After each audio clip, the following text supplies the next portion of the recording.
A simple act of kindness.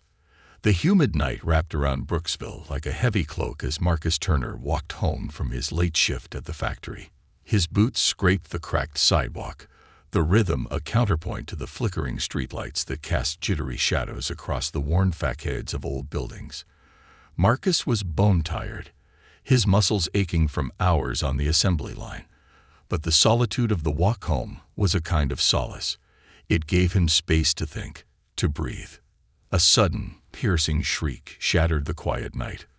Freezing Marcus mid-step, he scanned the dimly lit street, his heartbeat quickening. Ahead, he spotted a sleek black car sitting motionless by the roadside, its hazard lights blinking like a distress call. A woman stood next to it, her silhouette illuminated by the glow of her cell phone. She waved it in frustration, her posture a clear cry for help. Marcus hesitated. His mother had always told him to help others, but life had taught him that good intentions weren't always welcomed, especially from someone who looked like him. But the sight of her pacing, a mixture of fear and frustration etched into her movements, nudged him forward. As he approached, she turned sharply, her eyes wide with alarm before she quickly tried to mask it. "Evening, ma'am," Marcus said, raising his hands in a gesture of peace. "Looks like you could use a hand." The woman's expression softened, though weariness lingered in her gaze. "Oh, thank goodness," she said, her voice a mix of relief and apprehension. "I've been trying to call for help, but there's no signal out here. My tire's flat, and I don't know the first thing about changing it." Marcus glanced at the rear driver's side tire, which was deflated against the pavement. He nodded. "I can help with that, if you don't mind." He extended a hand. "Marcus." "Sarah," she replied, shaking his hand briefly. "Sarah Montgomery. And yes, I'd appreciate it so much." Marcus set to work, retrieving the spare tire and tools from her trunk. The tools were pristine, clearly never used before.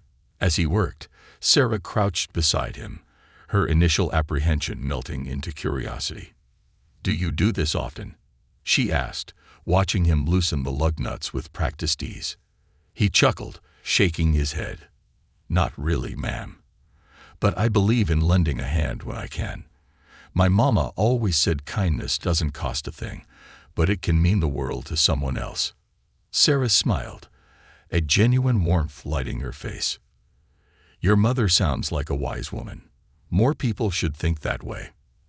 As they continued chatting, Sarah revealed she was new to Brooksville, having recently moved for work. She asked Marcus about the town, its quirks, its hidden gems, and the people who called it home. Her questions carried a genuine curiosity that made the conversation easy. After a short while, Marcus secured the spare tire and lowered the car back to the ground. "There you go," he said, stepping back. "Good as new, at least until you can get it properly fixed." Sarah straightened, her relief palpable. "Marcus, I can't thank you enough. You've been a lifesaver tonight." She reached into her purse, pulling out her wallet. "Please, let me give you something for your trouble." Marcus shook his head, raising a hand. "No need for that, ma'am. I was happy to help." Sarah hesitated, then smiled. "Well, if you won't take money, at least let me treat you to a cup of coffee. It's the least I can do." Marcus hesitated, but her earnestness won him over. "All right. That sounds nice.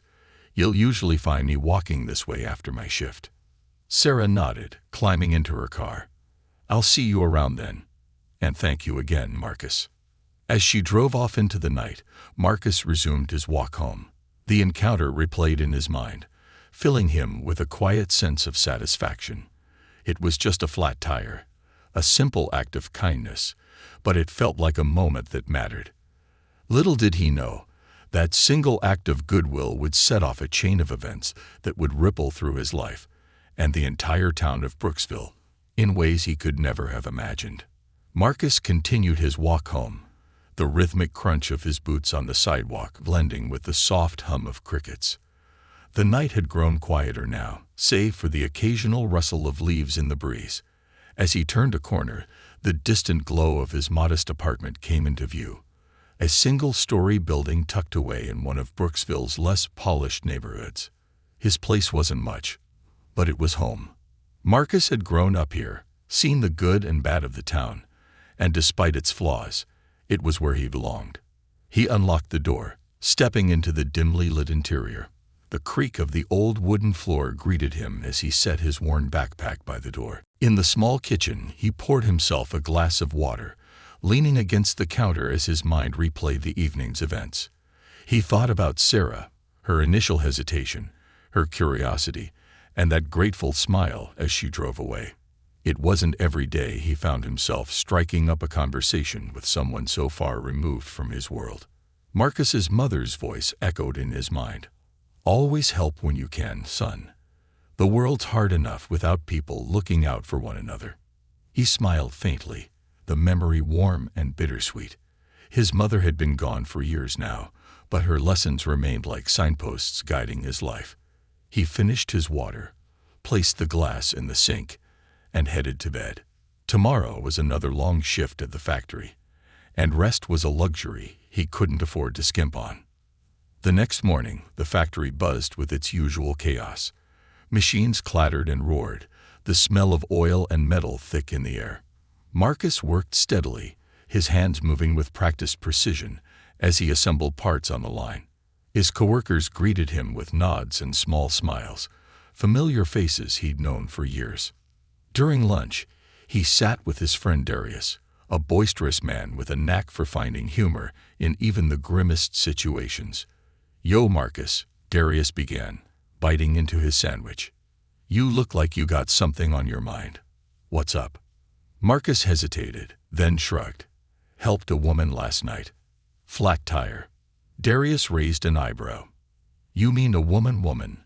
Like, not Mrs. Jenkins asking for help moving her potted plants again?" Marcus chuckled. "Yeah, a real woman. Her name's Sarah. Just moved to town."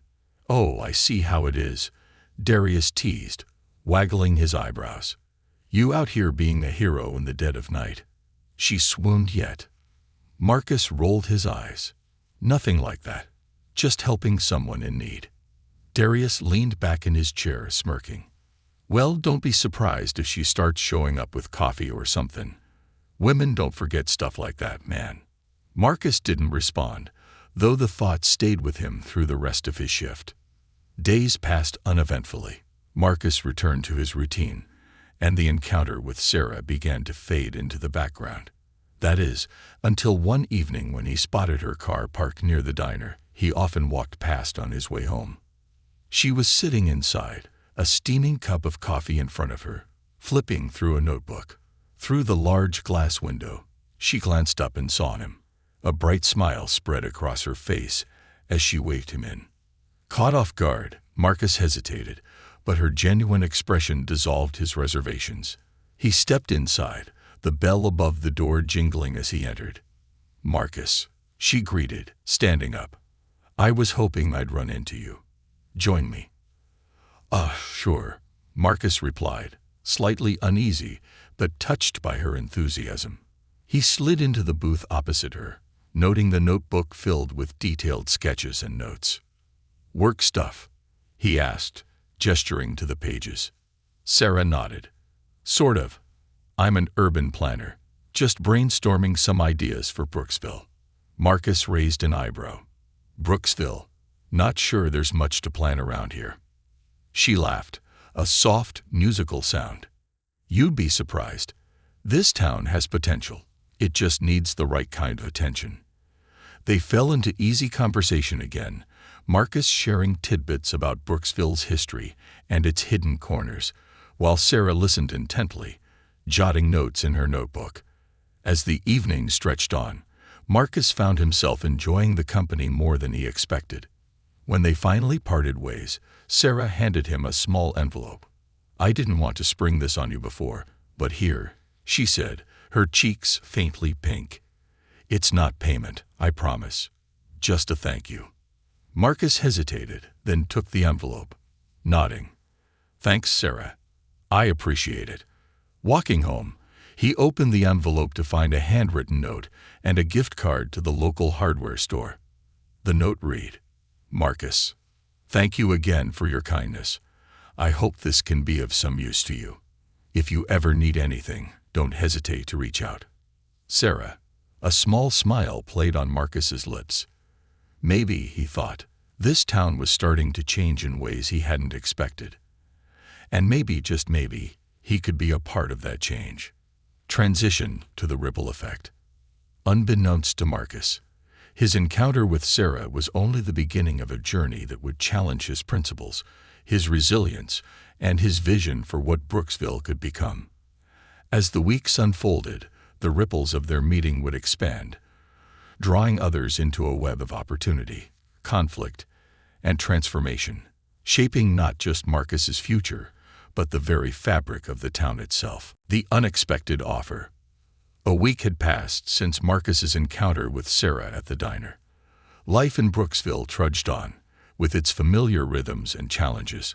Marcus continued his long shifts at the factory, his evenings spent walking home through the same streets he'd known his entire life. But something about the world felt different, a subtle shift that Marcus couldn't quite put his finger on. It was a Wednesday afternoon, the air heavy with the scent of impending rain. Marcus clocked out after another grueling shift, his boots scuffing the pavement as he made his way down the usual route. As he rounded the corner by the bakery, a sleek black car glided to a stop beside him. Its tinted window rolled down with a quiet hum, revealing a man in a sharp gray suit. "Mr. Turner?" the man asked, his voice clipped and formal. Marcus stopped, his brow furrowing. "Yeah, that's me. Who's asking?" The man smiled, though it didn't reach his eyes. "My name is Edward Sterling. I represent the Montgomery family. They'd like to speak with you." Marcus blinked, taken aback. The Montgomery family. What for? Sterling's expression remained unreadable. "Miss Sarah Montgomery spoke highly of your assistance last week. The family wishes to express their gratitude. If you'd be so kind as to accompany me, they'd like to meet with you personally." Marcus hesitated, his grip tightening on the strap of his backpack. Something about the situation felt off. He glanced around, as if the familiar streets might offer some sort of clarity. But curiosity gnawed at him. Why would one of Brooksville's wealthiest families take an interest in him? After a long pause, Marcus nodded. "All right. Let's see what this is about." Sterling stepped out of the car, opening the back door with a practiced flourish. Marcus climbed in, his work clothes and worn boots starkly out of place against the plush leather interior. The car pulled away smoothly, leaving behind the weathered streets of his neighborhood. As the car wound through Brooksville, Marcus found himself in unfamiliar territory. The streets grew wider, the houses larger and more ornate. Perfectly manicured lawns stretched out before sprawling mansions, their white columns gleaming in the overcast light. Marcus shifted uncomfortably in his seat. This was a world he'd only glimpsed from a distance, a world that seemed impossibly far from his own. The car finally stopped in front of an imposing estate. The mansion loomed large, its grand facade framed by towering oak trees and a circular driveway. Sterling gestured for Marcus to follow as he led him up the stone steps and through an enormous double door that opened into an opulent foyer.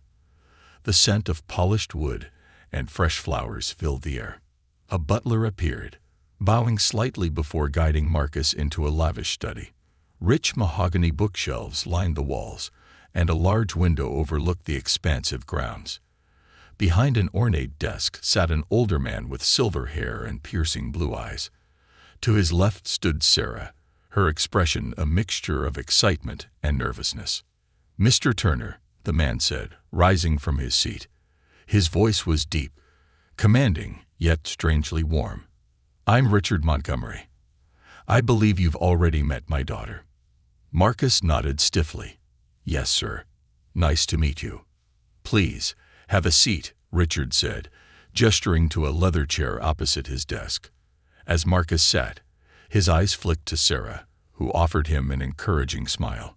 Richard leaned forward, folding his hands on the desk. "My daughter tells me you refused payment for your assistance the other night." That kind of integrity, it is rare these days. Marcus shifted in his seat, feeling the weight of the older man's gaze. It wasn't about money, sir. Just seemed like the right thing to do. Richard's lips curved into a faint smile. That's precisely why you're here, Mr. Turner. We've been watching Brooksville closely, and Sarah's encounter with you only confirmed what we've been looking for. Marcus's brow furrowed. Looking for? I don't understand. Richard exchanged a glance with Sarah before continuing. Brooksville is at a crossroads. The town has potential, but it's been stagnant for too long. We've decided it's time to give back, to invest in its future, and we believe you're the person to help us do that. Marcus blinked, stunned. Me? Why me? I'm just a factory worker. Richard leaned back in his chair, studying Marcus intently. Because you understand this town in a way we never could. You've lived it, its struggles, its triumphs, and you've shown that you have the integrity and heart to make a difference. Sarah stepped forward, her voice earnest. We want to offer you a position, Marcus, a chance to lead a foundation aimed at revitalizing Brooksville. We'd start with a substantial investment, $5 million, to fund community projects, create jobs, and improve lives. Marcus stared at them, his mind reeling. $5 million. It was an amount so large it felt almost abstract. He couldn't even begin to process what that kind of money could do, or why they would entrust it to someone like him. I don't know what to say, he managed, his voice barely above a whisper. Richard smiled. Take your time to think it over. This isn't a decision to be made lightly. Marcus left the mansion in a daze, his thoughts a chaotic swirl. As he walked back through the streets of Brooksville, the contrast between the two worlds felt sharper than ever. The Montgomery estate was a world of excess and privilege, while his neighborhood was one of struggle and resilience. The weight of the offer pressed heavily on him. $5 million to change the town he'd grown up in, to create opportunities for people who, like him, had always felt trapped by circumstance. But there was something about the offer that felt too good to be true, an unease he couldn't shake. As he turned onto his street, he spotted old Joe sitting on his usual bench. The old man tipped his hat, his eyes twinkling with a knowing look. Evenin', Marcus. You look like a man with a lot on his mind. Marcus hesitated, then sat down beside him. You could say that, Joe. Joe leaned back, crossing his arms. Well, why don't you tell an old man what's got you all twisted up? And so, under the glow of the flickering streetlights, Marcus poured out the entire story, the flat tire, the Montgomerys, and the offer that felt too big to grasp. Joe listened silently, nodding occasionally. When Marcus finished, Joe let out a low whistle. That's a mighty big opportunity, son. But big opportunities come with big decisions, and every gift comes with a price. Marcus frowned. What do you mean? Joe's gaze turned serious. You've got to ask yourself why they picked you, Marcus. And if you say yes, you've got to be ready for what comes next. A man don't take on a job like that without it changing him. Marcus stared at the ground, Joe's words weighing heavily on him. The possibilities were endless, but so were the risks. Could he take on this responsibility? Could he stay true to himself in the process? As he stood to leave, Joe patted his arm. Just remember, son, whatever choice you make, don't forget where you came from. That's what'll keep you steady when the ground starts shifting. Marcus nodded, Joe's words lingering in his mind as he walked the final stretch home. He didn't have the answers yet, but one thing was certain. His life would never be the same. The road ahead was unclear, but for the first time in a long time, it felt like the future held more than just routine. It held possibilities. The weight of a choice. The night after Marcus left the Montgomery estate, sleep eluded him. His mind was a storm of thoughts, possibilities, and doubts. The faint hum of traffic outside his window mixed with the creak of the old ceiling fan above him. But even the familiar sounds of his modest apartment offered little comfort.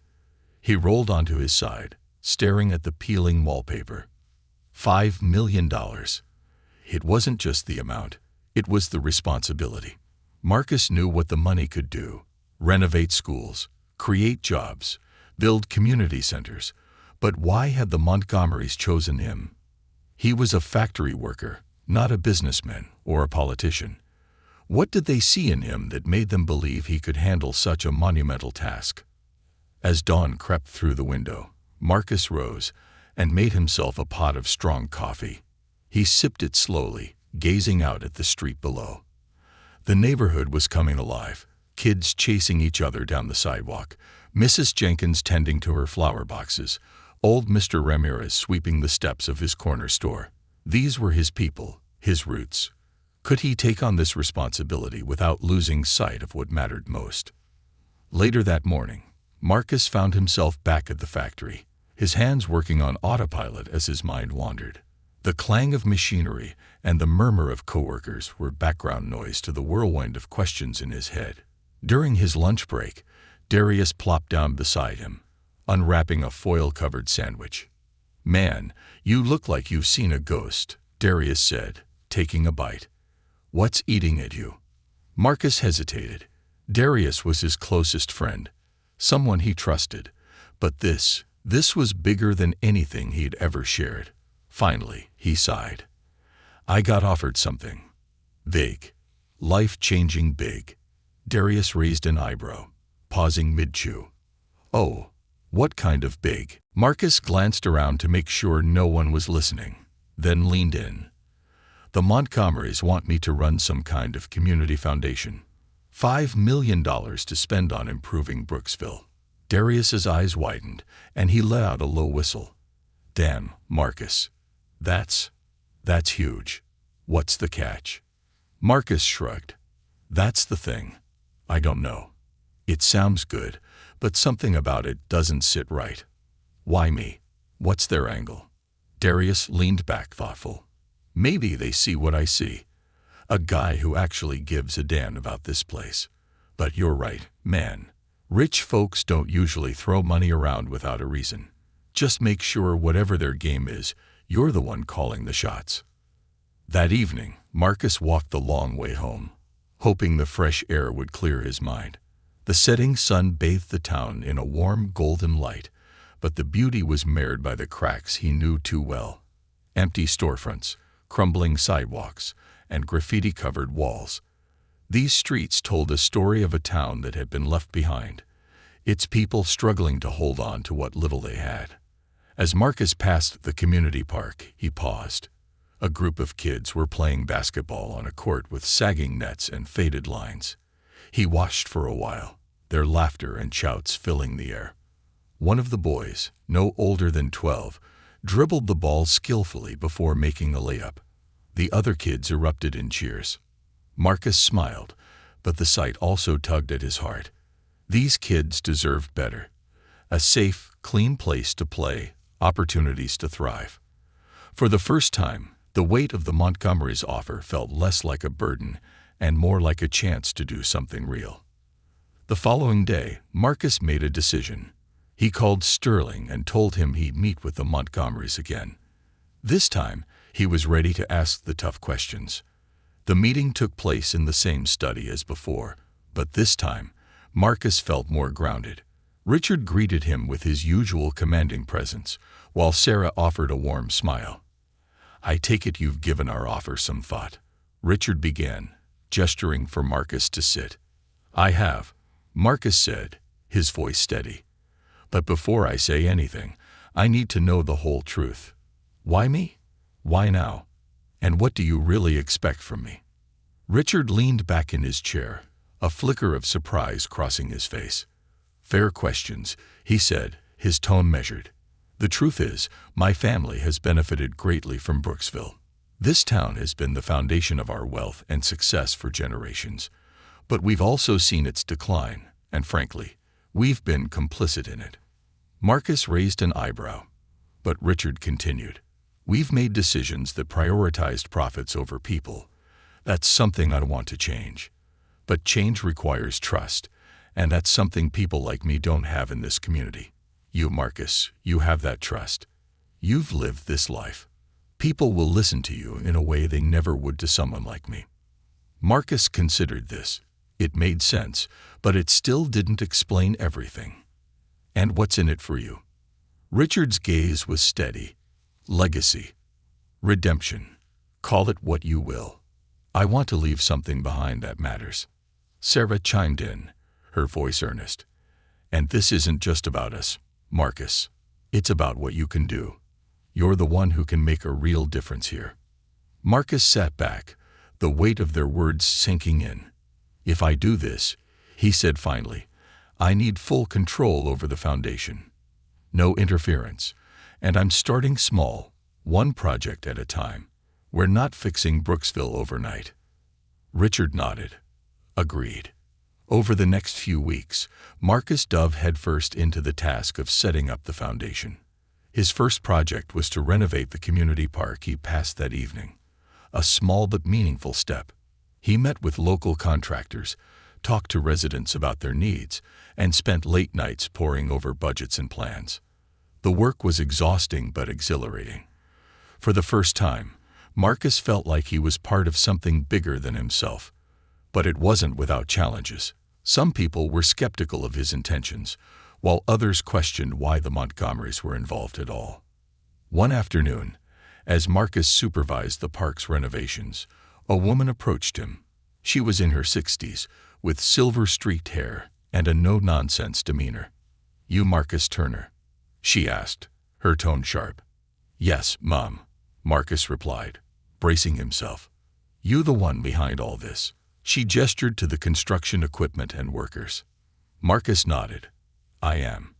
We're renovating the park, new courts, a playground, a garden." The woman crossed her arms. "Well, I'll believe it when I see it. This town's seen a lot of promises, but not many results." Marcus met her gaze. "I get it, ma'am. But this isn't just a promise. Stick around, and you'll see." The woman studied him for a moment, then gave a curt nod. "We'll see." As she walked away, Marcus felt a flicker of determination. This wasn't just about plans and money. It was about proving to his community that change was possible. By the time the park reopened, it was unrecognizable. Freshly painted basketball courts, new benches, and a vibrant playground greeted the neighborhood.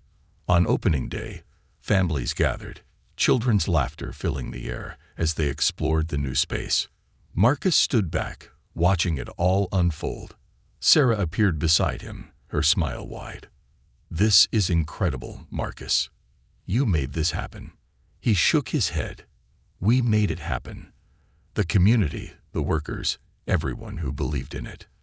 For the first time in a long while, Marcus felt a glimmer of hope.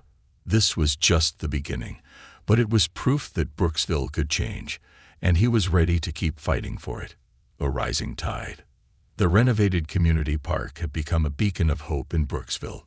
Families gathered there daily, kids shot hoops on the pristine basketball court, and neighbors who hadn't spoken in years shared benches under newly planted trees.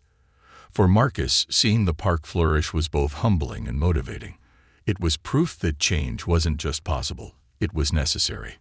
But as the initial excitement faded, the reality of what lay ahead settled in. The Montgomery family's $5 million investment was a lifeline, but it wasn't infinite. Marcus knew that if the foundation was to make lasting change, it needed more than money. It needed unity. The challenge of division. One morning, as Marcus walked through the bustling downtown area, he overheard a heated conversation between two shop owners, Mr. Daniels and Mrs. Pottle. Both had been part of Brooksville's business community for decades, their shops, Daniels Hardware and Patel's Groceries, fixtures of the town. "This development is moving too fast," Mr. Daniels was saying, his voice rising. "They're changing things without thinking about the consequences. We don't need outsiders telling us what's best for our town."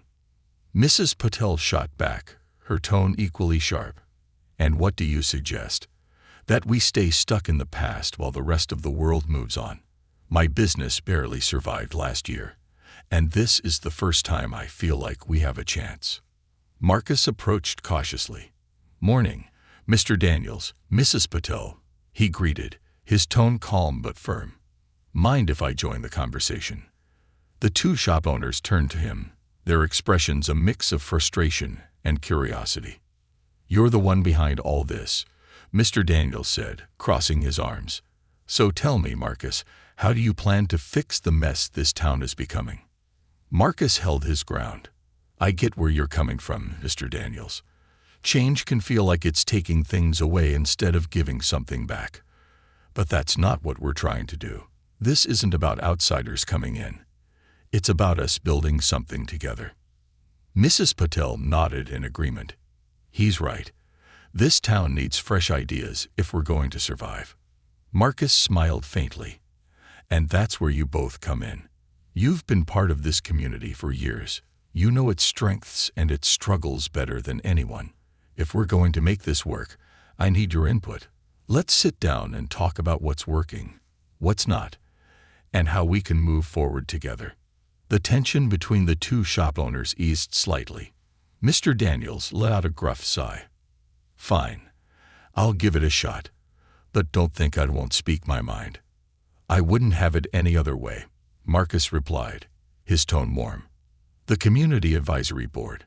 Inspired by the encounter, Marcus launched the Brooksville Community Advisory Board, a group of local residents and business owners tasked with providing feedback and ideas for the Foundation's projects. The board was diverse: teachers, retirees, young entrepreneurs, and even skeptical voices like Mr. Daniels. The first meeting, held in the community center, was a mix of excitement and tension. As Marcus stood before the group, he felt the weight of their expectations. "Thank you all for being here," he began. "This foundation isn't just about money or projects. It's about people. It's about making Brooksville a place where everyone has a chance to thrive. But I can't do that alone.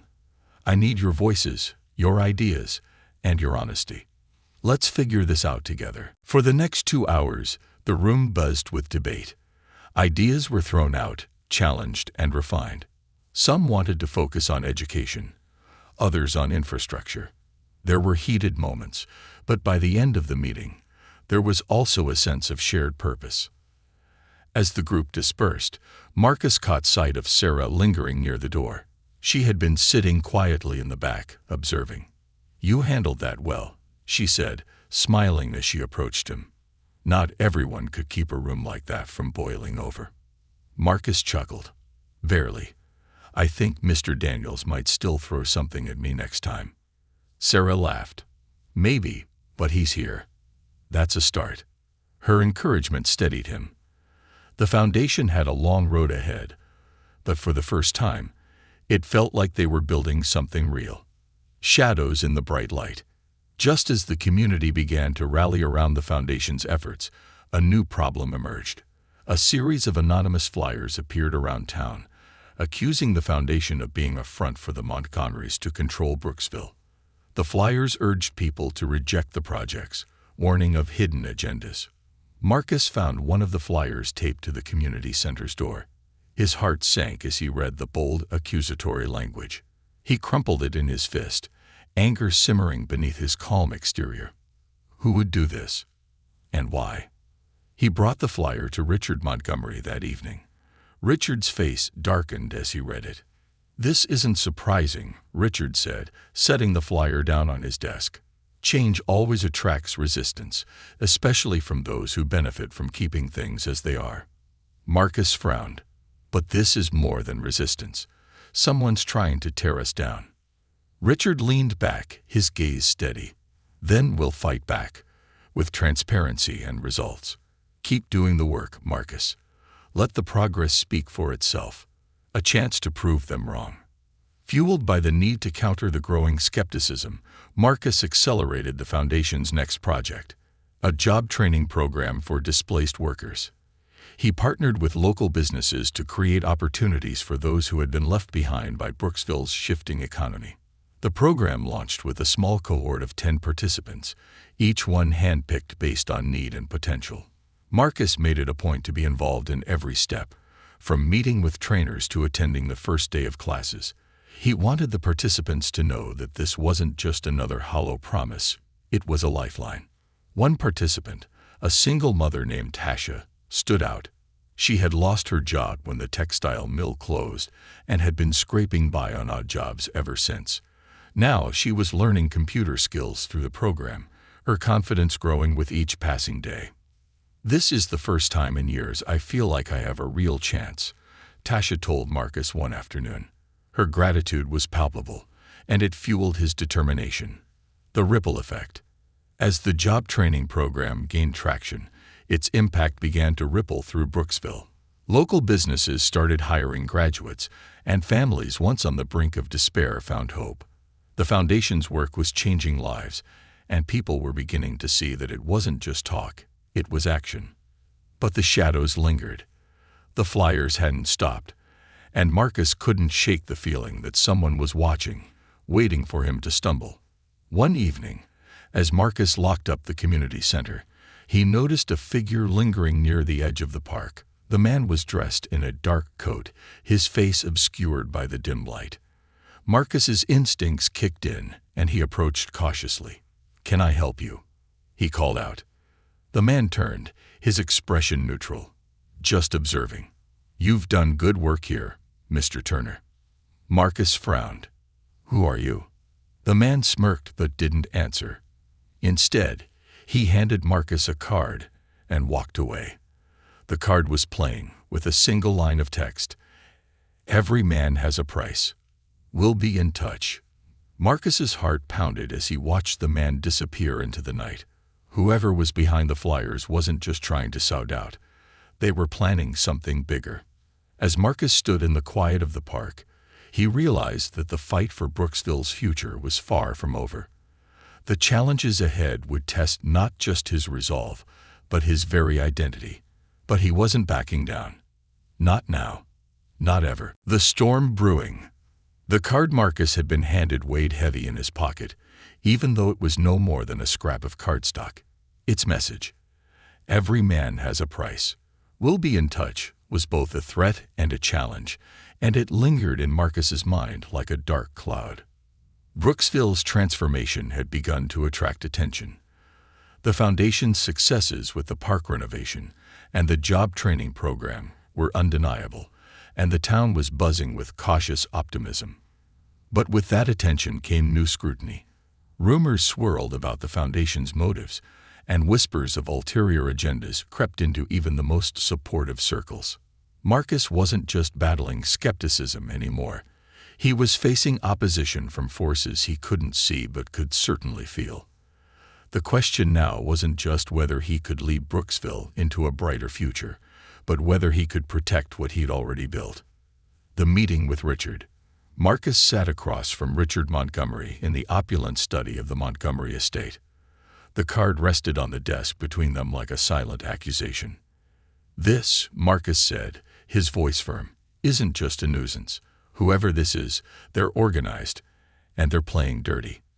Richard picked up the card, turning it over in his hands. His expression was thoughtful, but his piercing blue eyes betrayed his concern. "This isn't surprising," he finally said. "When you start making waves, you're bound to attract sharks." Marcus frowned. "It's more than that. This feels personal." Richard leaned back in his chair, steepling his fingers. "Whoever they are, they're testing you. They want to see how far you're willing to go." "And what happens if I don't play along?" Marcus asked, his voice edged with frustration. Richard's gaze hardened. "Then they'll try to destroy everything you've built." The words hung in the air, heavy and ominous.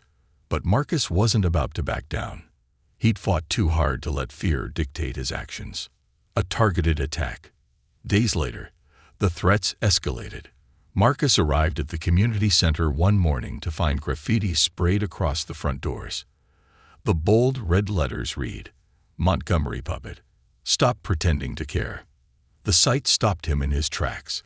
His chest tightened with a mix of anger and despair. He had expected resistance, but this was a direct attack, not just on him, but on everything the foundation stood for. Sarah arrived minutes later, her face pale as she took in the damage. "Marcus, this is getting out of hand." "It's a scare tactic," Marcus said, his jaw tight. "They're trying to make us second-guess ourselves." "And is it working?" she asked softly. Marcus shook his head. "No. If anything, it's making me more determined." Sarah placed a hand on his arm. "We need to fight back, not with aggression, but with transparency. Let people see exactly what we're doing and why." Her words resonated. Marcus called an emergency meeting with the Community Advisory Board that evening. The board had grown into a diverse group of voices, from longtime residents like Mr. Daniels to new supporters who had joined after seeing the foundation's impact. At the meeting, Marcus laid everything on the table: the graffiti, the flyers, even the card. "This isn't just about me," Marcus said, his voice steady but passionate. "This is about all of us. Whoever is behind this doesn't just want to stop me. They want to stop Brooksville from moving forward. We can't let them win." The room erupted into a mix of outrage and determination. Ideas flew back and forth. Public forums, media outreach, and even legal action against those spreading falsehoods. Mrs. Patel, always the practical voice in the room, spoke up.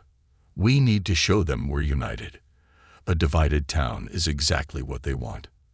A town hall to remember. 2 weeks later, Marcus organized a town hall meeting at the community center. Flyers, social media posts, and word of mouth ensured a strong turnout. The center's main hall was packed, standing room only. Marcus stood at the front, a microphone in hand, his heart pounding as he scanned the crowd. He saw familiar faces: Old Joe, Mr. Ramirez, and Mrs. Jenkins, but he also saw skeptics, their arms crossed and their expressions guarded. He took a deep breath and began. "Thank you all for coming," he said, his voice calm but resolute. "I know there are a lot of questions about the foundation, about me, and about the Montgomerys' involvement. Tonight, I'm here to answer those questions. No scripts, no spin, just the truth."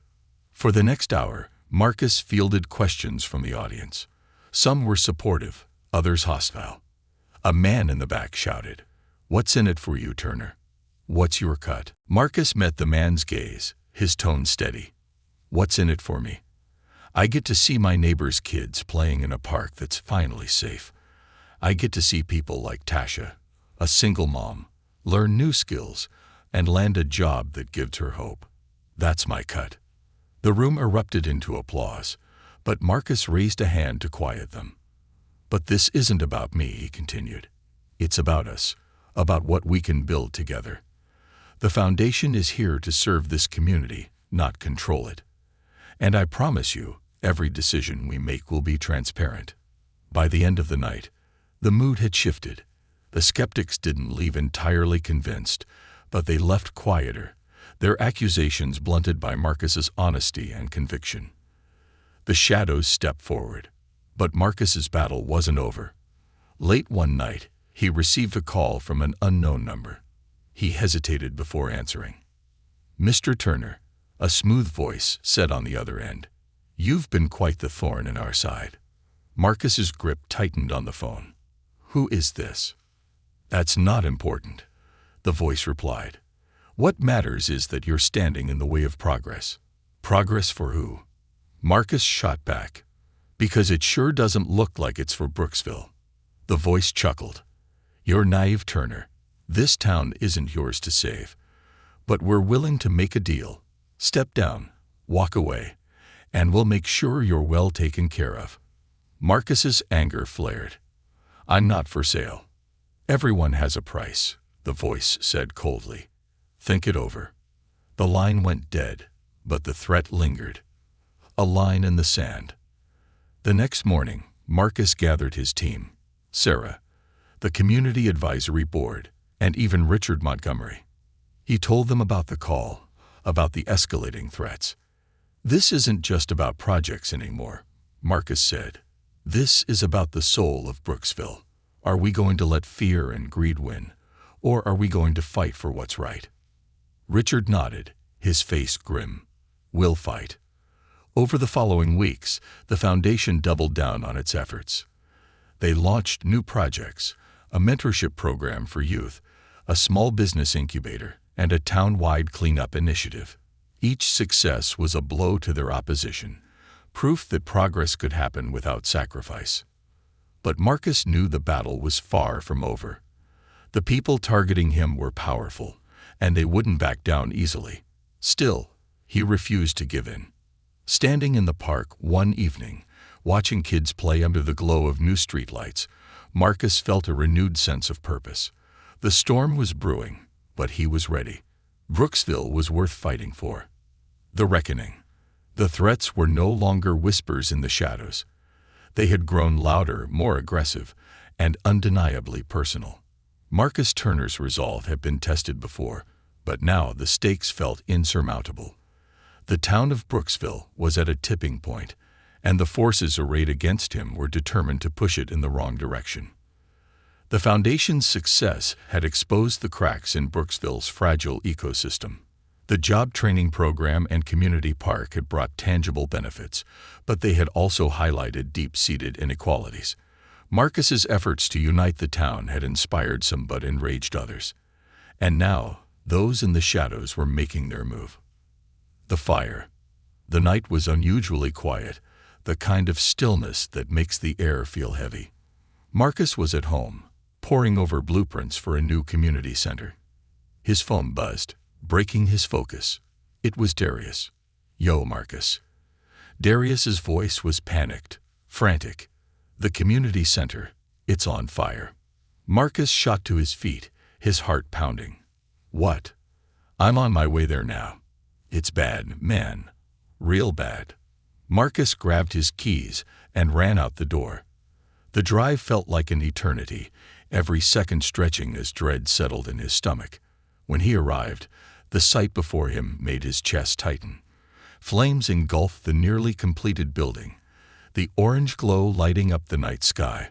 Firefighters battled the inferno, their shouts mixing with the crackling of burning wood and the murmurs of the gathered crowd.